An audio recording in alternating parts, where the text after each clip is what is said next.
Welcome to F1 Blogs. This is the YouTube channel where we really get into the weeds of Formula One. That's right. And today, wow, we're unpacking everything that went down after the Miami Grand Prix. So much happened. Absolutely. Lots of action, both on and off track. We've got a great detailed recap giving us that on-the-ground feel for the race. And our mission really is to cut through the noise. We want to zoom in on the results, the penalties, team performances, driver reactions, all the crucial bits you need to know. And there was a lot of post-race stuff to talk about. The stewards were certainly busy. They really were. It just shows how tight everything is, doesn't it? Yeah. The level of scrutiny is incredible. Yeah, every little detail gets examined. So right off the bat, we had Red Bull protesting Joe Russell's podium. That was interesting. Came from Verstappen, apparently. Yeah, Max felt, just from watching, that Russell hadn't slowed enough under yellow flags. A whole podium finish hanging in the balance. And this is where it gets interesting, that sort of driver feeling versus the hard data. Yeah. Verstappen thought he hadn't slowed, but the telemetry, well, that showed Russell did lift off the accelerator by 20%. Which sounds like a decent amount at those speeds. Oh, yeah. A 20% lift. Even without full braking, you definitely see a drop in pace on the data logs. It just shows how crucial that telemetry is. So Verstappen's eyes maybe deceived him slightly there. Or perhaps it just didn't look like enough of a slowdown from his perspective. But the data is king in these situations. Right. And the outcome. Protest rejected. Russell keeps P3. He does, but that wasn't the end of the investigations. Oh, no. Not by a long shot. Carlos Sainz was next under the microscope. Couple of things for him. Yeah, first up was that move on Hamilton, wasn't it? Turn 17, last lap. Looks pretty aggressive. Made contact. It did. And, you know, usually with contact like that, especially late in the race, You're thinking penalty. you're definitely thinking penalty. Maybe 10 seconds felt almost inevitable based on precedent. But the stewards, they saw it differently after looking at it all. They did.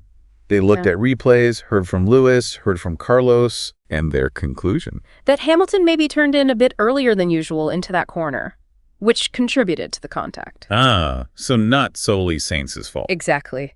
Shared responsibility was the verdict, so no penalty. Maybe a little surprising, but that was their judgment. It just shows the nuance, doesn't it? Yeah. It's not always black and white. Definitely not. They have to weigh up everything, both drivers' actions. Okay, but Sainz wasn't done with the stewards yet. There was another yellow flag incident involving him. Yeah, this one was kind of weird. The circumstances were unusual. How so? Well, the report mentioned only one marshal waving the yellow flag. Okay. And get this, the marshal was standing in front of a yellow background. Oh, wow. So really hard to actually see the flag. Extremely difficult, you'd imagine. Camouflaged, almost. So what happened there? Penalty. Just a warning for Sainz in the end. The stewards basically acknowledged, yes, a flag was shown, but the conditions made it incredibly tough to spot. Makes sense. And Pierre Gasly got the same warning for the same incident, which kind of backs up the idea that it was genuinely difficult for the drivers. Right. Okay. So a flurry of steward activity, but the podium stayed as it was. Pretty much. Now, while all that was happening off track, on track, well, some teams had a weekend to forget. AstonMartin in particular. Oof. Yeah. Tough one for them. Finished right at the back, didn't they, if you ignore the cars that retired. Both Alonso and Stroll qualified poorly, too. Just nowhere near the pace. And it wasn't just a one-off bad race, it seems. The worrying thing is that neither Aston Martin finished ahead of any other team's car that was still running at the end. That's pretty stark. It really is a clear sign of where they are right now. And apparently the Miami circuit just exposed weaknesses, different corner types. Yeah, it seemed to highlight issues across the board, and worse, there's no suggestion of a quick fix. No silver bullet coming. Doesn't sound like it. The internal feedback hasn't pointed to clear solutions yet, according to the report. It's not a great picture. It really isn't. What I found fascinating, though, was Alonso's reaction. Oh, yeah. What was he saying? You'd expect him to be, fuming, maybe calling out the team. But he seems surprisingly calm. Really? Calm. Almost accepting. Like, look, points are going to be rare this year unless something crazy happens. Huh. That's experience talking, maybe? A bit of realism setting in about the car's potential this season? I think so. His focus seemed to shift. Like, okay, the car is what it is, and so my goal is to get the absolute maximum out of it. We're aiming for the best possible position relative to the car, so P10 or P13 might feel like a win for him personally. Exactly, which makes sense when you consider how far off the pace they were in Miami.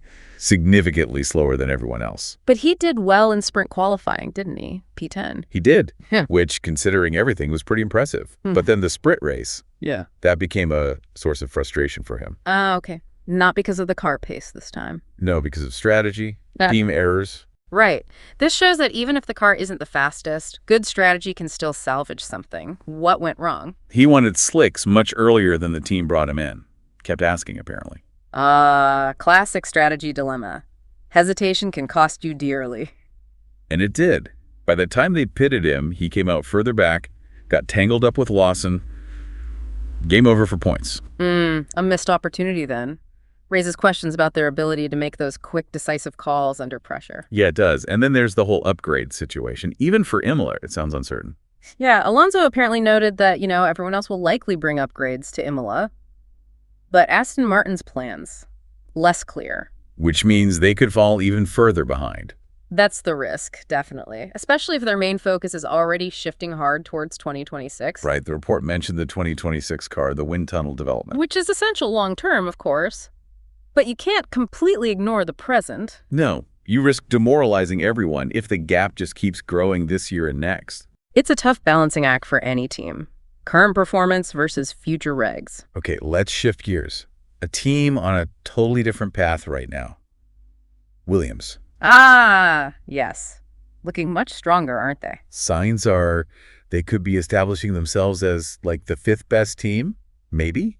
They even outperformed a Red Bull and a Ferrari in Miami. Though that might be a bit track-specific, it has to be said. True. But still, the perception is growing that the FW46 is maybe the first of the rest. Yeah, the car seems genuinely capable of mixing it up, at least occasionally pushing those top teams. That's a big step forward for them. And Albon finished only 10 seconds off the podium. Pine Russell. That's really close. Shows solid pace. And this points haul means it's their second best start to a season since 2016. Wow, since 2016. That really puts their progress in perspective. Shows that the work they've been doing is paying off. SAINZ'S quali lap 2, only 0.3 off pole. That suggests real potential. Absolutely. Good aero, good setup.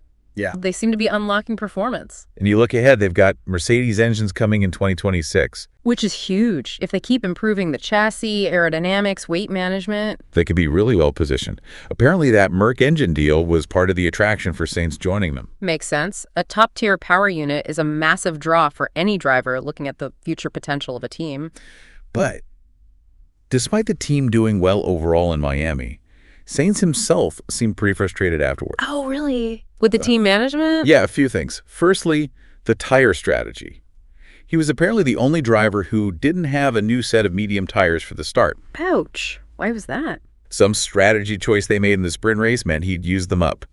A big disadvantage for the main race start. Definitely. Tire life is everything. That puts you on the back foot immediately. And then the start itself.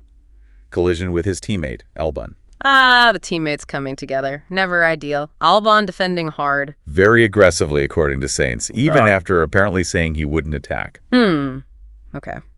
Suggests things might be getting a little spicy internally there at Williams, both drivers pushing hard. And SAINZ'S felt his car was damaged after that contact, too. So, compromised from the start, basically. Pretty much. Yeah. And then, just to rub salt in the wounds, the timing of the virtual safety car later on. Let me guess. It came out right after he pitted. Bingo. Benefited Ferrari. Cost him track position.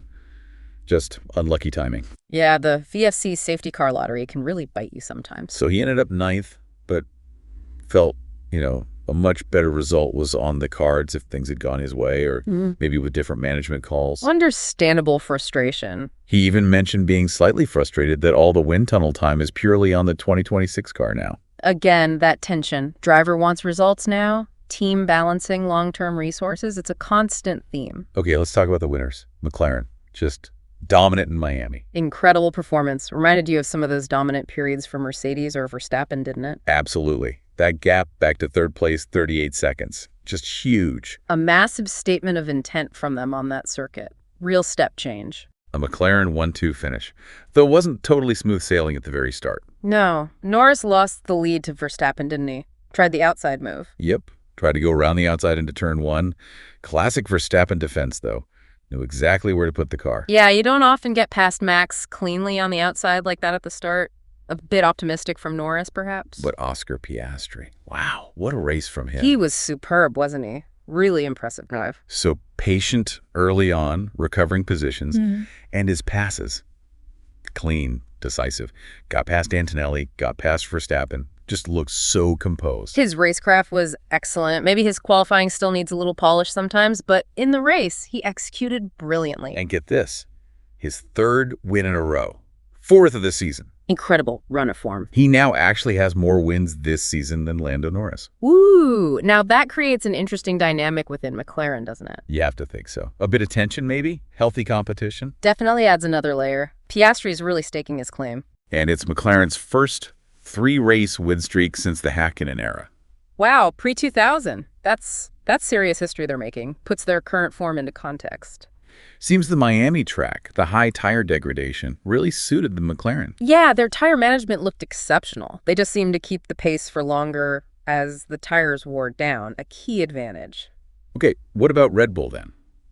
Verstappen obviously gave it everything. He did. Still grabbed pole position, which you just can't argue with. Shows his raw speed. But in the race, McLaren just had too much pace this time. It seemed that way, yeah. Even Max couldn't live with that McLaren race pace in Miami. The VSC helped Russell a bit too, maybe shuffled the podium slightly behind McLaren. Possibly, yeah. But the main story was McLaren's speed.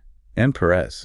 Still struggling to match Max. Unfortunately, yes. The gap is still there, quite consistently, which means Verstappen is fighting that constructors' battle pretty much single-handedly. Puts a lot of pressure on Max. It really does. Red Bull needs Perez closer to the front more often. Mercedes, meanwhile, had a pretty decent race. Russell got another podium. Yep, 4th podium of the season for George. Very solid, very consistent campaign he's putting together. Quietly effective. But there's still that background noise about his contract, isn't there? And who might replace him? Verstappen? Antonelli? Yeah, that speculation isn't going away. Adds a layer of uncertainty for him, even with these good results. And Antonelli himself. We saw him in the sprint. Flashes of speed. Definitely flashes of speed. You can see the raw talent is there, no doubt. But also, some rookie mistakes. Oh, yeah. Which is totally expected. It's Formula One. The learning curve is incredibly steep. Right. The key is whether he learns quickly from them. Right. Now, Ferrari. Where do they fit in this picture right now? Seems like they're maybe a step behind McLaren and Red Bull at the moment. Closer to the front of the midfield, perhaps. Lacking a bit of ultimate pace. In quali and the race. Looked that way in Miami, yeah. They'll be working hard to figure out why they were losing time. And Lewis Hamilton got a taste of Ferrari team dynamics firsthand. Ah, yes, that situation with Leclerc. Tell us about that. So Lewis was behind Charles. Lewis on faster medium tires, Charles on hards. Both chasing Antonelli up the road. Okay, classic scenario. Hamilton has the pace advantage due to tires. Right. But Ferrari didn't let him through straight away. There was a delay. Costly hesitation. Because Hamilton's tires would start overheating, losing their peak grip. Exactly. By the time they finally gave the call and Lewis got past, Antonelli was too far gone, and Lewis's tires weren't as good anymore. Oh, dear. And then Leclerc couldn't catch Antonelli either. Nope, he tried, but struggled too. It just felt like a missed opportunity caused by slow decision-making on the pit wall. Puzzling, really. You'd think they'd optimize the team result there, let the faster car have a go sooner. Hamilton apparently even had to get on the radio and mention the lack of teamwork. Wow, that says a lot. He's experiencing those internal Ferrari moments directly now. Needs clear communication, decisive strategy. Crucial in F1. Absolutely paramount. Okay, slightly different topic. The sprint format. The report we read, actually. Kind of liked it. Oh, really? That's interesting. What did they say? Found it added excitement, a bit of real fire to the weekend. Yeah. Which is maybe not the view you hear everywhere. No, it's definitely still debated. Some love it, some don't. It does add more competitive sessions, potentially mixes things up. True. Okay, so looking ahead, Imola. Coming up soon. Yep, just under 2 weeks. Big one for upgrades. Everyone's expecting teams to bring their first major packages for the European season, right? That's the expectation. So the big question is, will the pecking order shift again? Yeah, can AstonMartin show any signs of improvement with whatever they bring? That'll be a key storyline to watch. Imola should give us a clearer picture of where everyone really stands after these first few flyaway races. Okay, so let's quickly wrap up the main things for you from this Miami deep dive. McLaren. Astonishing pace. Yeah. Piastri rising fast, maybe shaking things up internally. Aston Martin, still struggling significantly, but Alonso's taking a surprisingly long-term view, it seems. Williams. showing real signs of becoming that best of the rest, even if Sainz had his own frustrations with how his race played out. Right. And Ferrari seem to be third best currently, with maybe some internal strategy communication to iron out. Plus that unexpected thumbs up for the sprint format from our source. Yeah, quite the mix of stories. What really stands out is that McLaren jump, isn't it? Contrasted with Aston's struggles. Shows how dynamic F1 can be. It really does. Yeah. And that leads us perfectly into our final thought for you to ponder. Okay. Given these big performance swings we're seeing, especially McLaren stepping up, and with so many teams already focusing hard on the 2026 rules, how much could the whole Formula One pecking order fundamentally change over the next couple of seasons? That's the million-dollar question, isn't it? You've got performance converging for some, diverging for others, and then a massive rules reset coming. Could we see totally unexpected teams rise up, new rivalries form as priorities shift towards 26? It's entirely possible. Which teams manage this transition best, balancing the now with the future? That's going to define the next era of F1. It could look very different in a few years. Fascinating times ahead. Absolutely. Well, that's all we have time for on this Deep Dive. Make sure you subscribe to F1 Blogs for more analysis like this. Thanks for joining us.